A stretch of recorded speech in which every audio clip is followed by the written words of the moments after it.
Bonjour à tous et bienvenue dans cette nouvelle vidéo. Aujourd'hui, vidéo un peu spéciale parce que pour que je fasse une vidéo chez moi, je peux vous assurer que ça en vaut vraiment le coup. Mais vous inquiétez pas, on va aller dehors juste après. Pour ceux qui ont suivi sur Insta, vous le savez, ça fait 2 mois que j'essaye d'avoir un colis venant de la Russie qui se trouve justement ici après énormément de galères.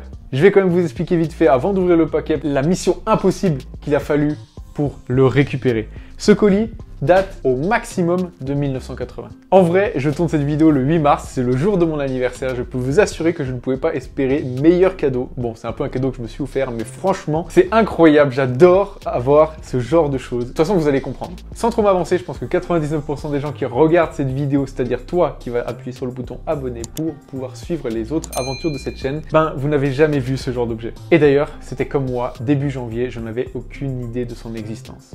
Donc le 12 janvier, comme je disais, je vois une vidéo qui me fait tilt et me dit putain, c'est incroyable, il faut vraiment que j'aie cette chose-là pour vous le présenter, l'utiliser et voir ce qu'il vivait à l'époque en utilisant ce genre de choses. Mais plusieurs problèmes s'offraient à moi. Déjà, ça se trouve dans un sous-marin nucléaire russe. De deux, les frontières sont fermées, donc je ne pouvais pas aller en Russie en chercher un. En fait, j'aurais dû aller en Russie pour faire des vidéos, je devrais y être en ce moment, mais bon, les frontières sont toujours fermées là-bas. Mais dans ce cas-là, j'ai décidé quand même de faire venir la Russie à moi, et j'ai réussi. Donc, je commence à trouver le nom de cet objet, parce qu'une vidéo ne te dit pas comment il s'appelle, etc. C'est très compliqué de trouver quelque chose russe. Je vais sur le Bon Coin russe. Avito, pour ceux qui connaissent pas. C'est une pépite. Je trouve 4 ou 5 annonces, dont une qui m'intéresse énormément.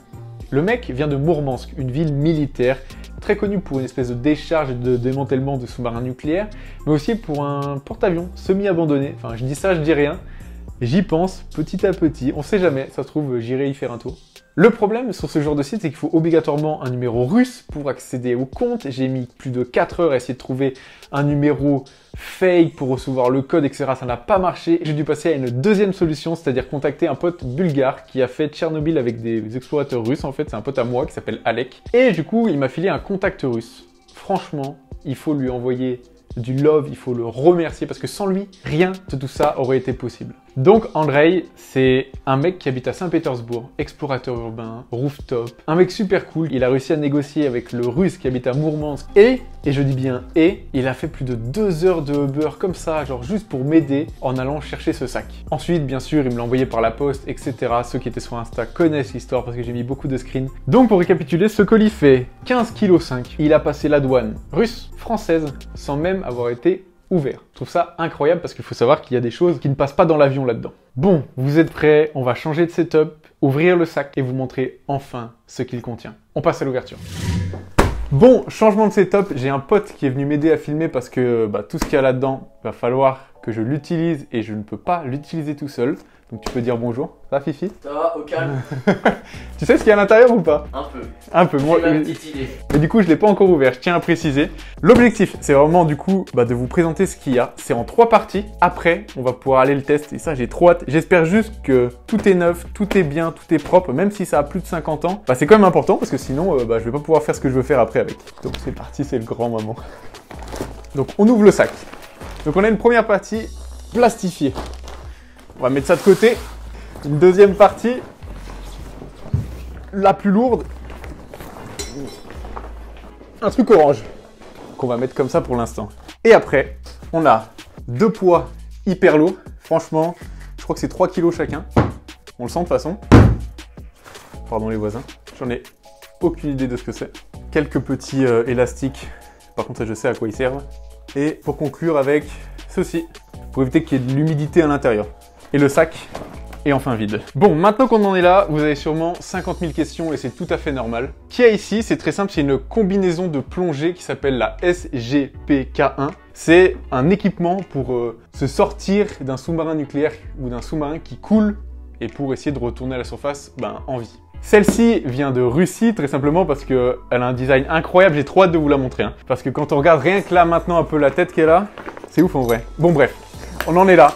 Cette combinaison, elle servait à pouvoir normalement survivre à une remontée de moins 300 mètres. Ce qu'il fallait faire, c'était se mettre dans les lance-torpilles, les remplir d'eau pour ensuite sortir et essayer de remonter à la surface. Je crois que de tout ce que j'ai fait comme recherche, la seule fois que ça a été utilisé en situation réelle, c'était lors d'un sous-marin qui a coulé à moins 600 mètres. Il y en a 7 qui ont réussi à sortir et qu'un seul qui est remonté en vie. Donc même si c'est conçu pour moins 300 mètres, quelqu'un a survécu à moins 600 mètres, ce qui est en plongée incroyable. J'ai un stock de vidéos d'époque lors des tests, lors des exercices dans les sous-marins directement de la Russie, comme vous pouvez le voir sur l'écran. C'est vraiment un autre monde. Mais ce qui est intéressant, c'est que du coup, ce soir sur Twitch, à partir de 20 h, j'en ai à peu près pour 2 heures, je pense. J'ai des documentaires et plein d'images d'époque. Donc si vous voulez venir voir ça avec moi, je vais pouvoir vraiment prendre le temps de vous montrer ces images, de les commenter. Donc c'est rendez-vous ce soir à 20 h sur Twitch et tous les mercredis dans l'ensemble à 20 h sur Twitch. Bon, maintenant, très simplement, ce qu'il faut faire, c'est aller le tester. Pour l'instant, on va aller proche du lac d'Annecy, la mettre, voir si l'étanchéité est nickel, parce que ça a quand même plus de 50 ans, ce bordel.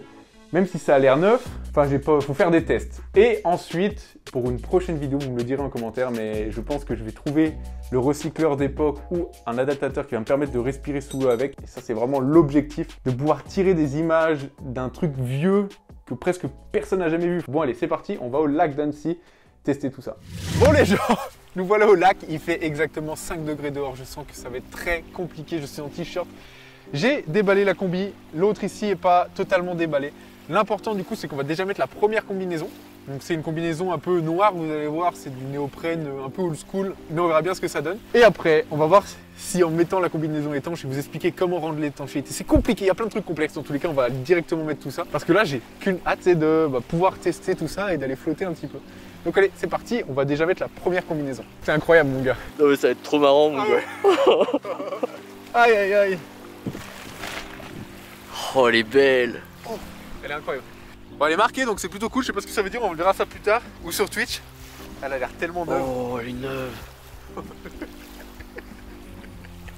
Ça me filme d'avance. Bon, allez. Oh, c'est stylé. Ah, la soirée pyjama, mon la gars. La dégaine est grave stylée. Ça les répète en plus. Ouais, je suis trop bien dedans. Donc, on a une combi normalement. Vous savez, les cagoules de néoprène, c'est vraiment très collé. Là, mon gars. T'as chaud là, t'es bien? Ça va. Bah genre là franchement je me sens pas à poil. On dirait un vieux pingouin mon gars, je rigole grave, franchement c'est stylé. J'ai pas l'habitude de faire des vidéos un peu test comme ça, mais je vous assure que là ça vaut le coup. Bon, maintenant je vais avoir besoin de filémon parce qu'en fait pour l'équiper à mon avis ça va être une galère. Oh le design va être ouf. C'est déjà tellement dur de rentrer dedans mon gars. Ouais tu m'étonnes.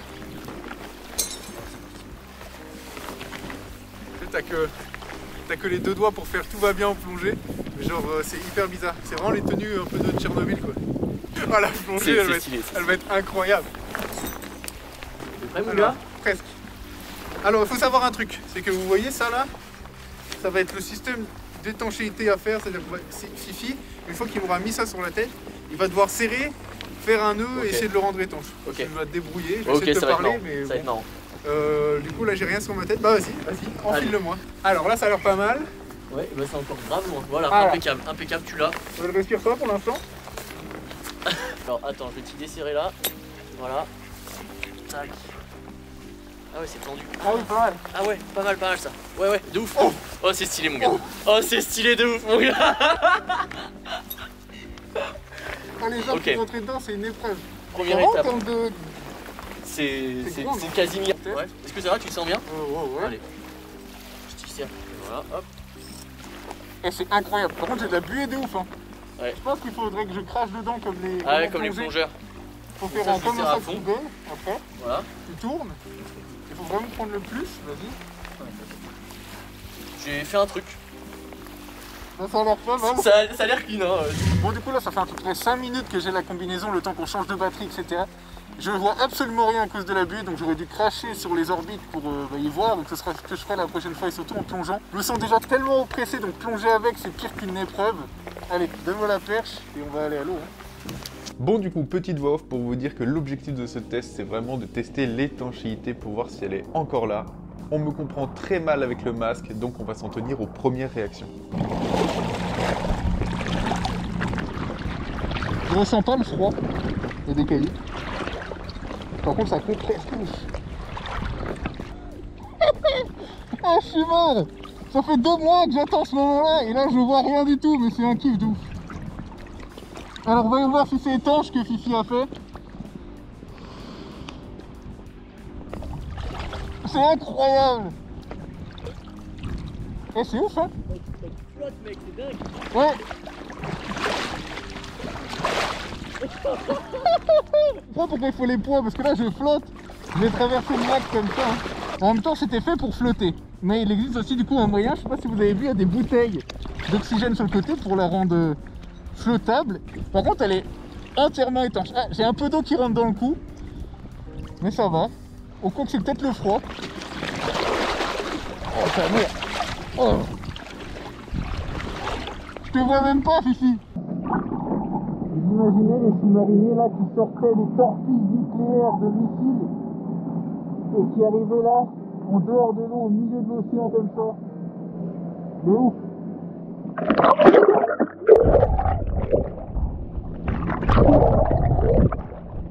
Bon, on va sortir. Là, je vais juste mettre de la... Je vais essayer d'enlever la buée et tout, respirer un peu et on va faire des photos. C'est où? Je suis là. Je suis là à gauche. Je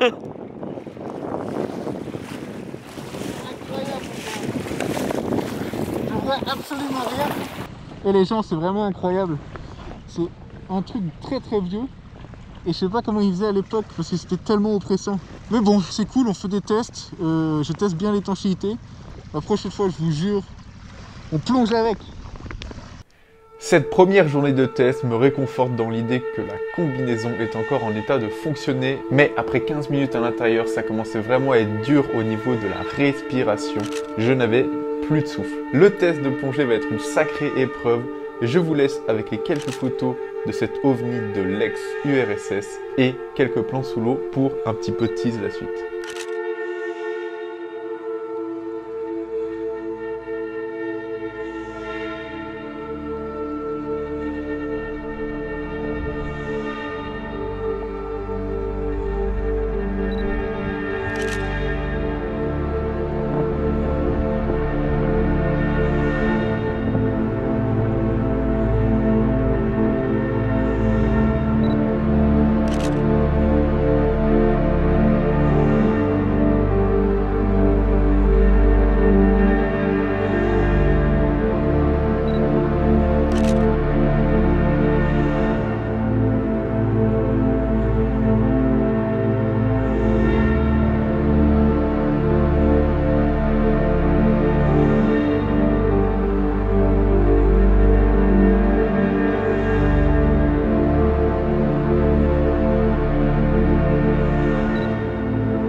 C'est un objet incroyablement glauque que je suis très content de vous avoir présenté. Et vous allez bien sûr pouvoir retrouver toutes les photos sur Instagram d'ici quelques jours. Bon les gens, voilà, le test commence à être un peu concluant. Je sais que la combinaison est étanche, donc c'est déjà un énorme point. C'est-à-dire que la prochaine fois que je vais la sortir, ce sera pour plonger avec et faire des images hors du temps qui n'ont pas été vues depuis bientôt 50 ans. Et c'est ça que j'aime, c'est pouvoir vous montrer ça. C'est quand même assez incroyable comme combinaison. Je suis comme dans un masque d'hôpital. C'est l'horreur, comment on se sent oppressé. Donc j'imagine même pas avec un truc de plongée.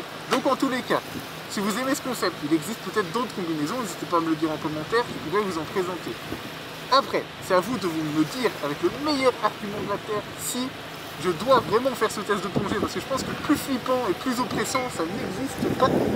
Merci à vous. Pensez vraiment à mettre un maximum de pouces bleus, à commenter, à partager cette vidéo. Et bien sûr, je remercie les tipeurs, parce que les tipeurs, vous êtes les boss, sans vous, rien ne serait possible. Et voilà, maintenant il reste plus qu'à se retrouver ce soir sur Twitch pour vous montrer un peu la combinaison, vous montrer les images d'archives, et on va pouvoir conclure cette vidéo.